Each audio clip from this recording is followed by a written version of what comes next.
I want to talk about some news right now, which is the conviction of Donald Trump on 34 counts of Hmm. falsifying business records, which is a felony conviction. It's punishable by incarceration, probation, or a fine. Obviously, very big deal.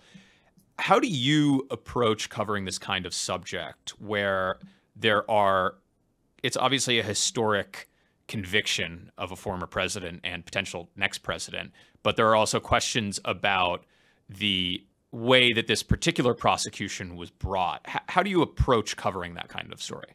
Well, I mean, I think you have to.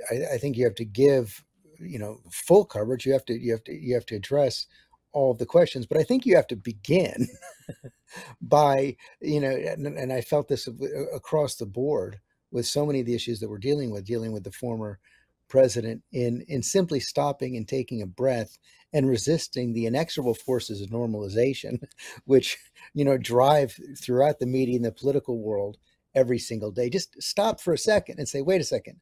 Yeah, there may be questions about the prosecution, but a jury has spoken. 12 anonymous jurors have spoken, and they have said he is a convicted felon.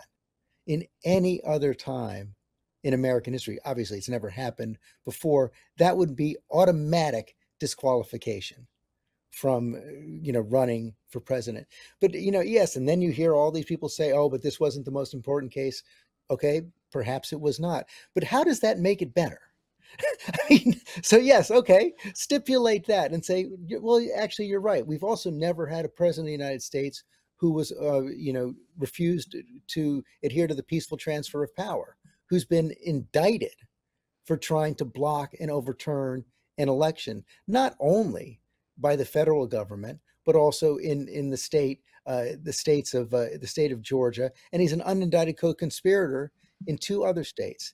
He is a felon surrounded by felons, including several of his top advisors, even to this day. And he also has been indicted again for mishandling classified information, one of the most sensitive jobs that a president has to deal with. On top of that, he's faced civil judgments in the last 2 years by juries where he's been found liable for sexual abuse and for defamation. So, I mean, what you see here in all of these different situations is the president and the supporters trying to cherry pick questions about each individual one. When you look at the totality, it's a mind-boggling a series of indictments of the former president that, again, at any other time would have been considered automatically disqualifying.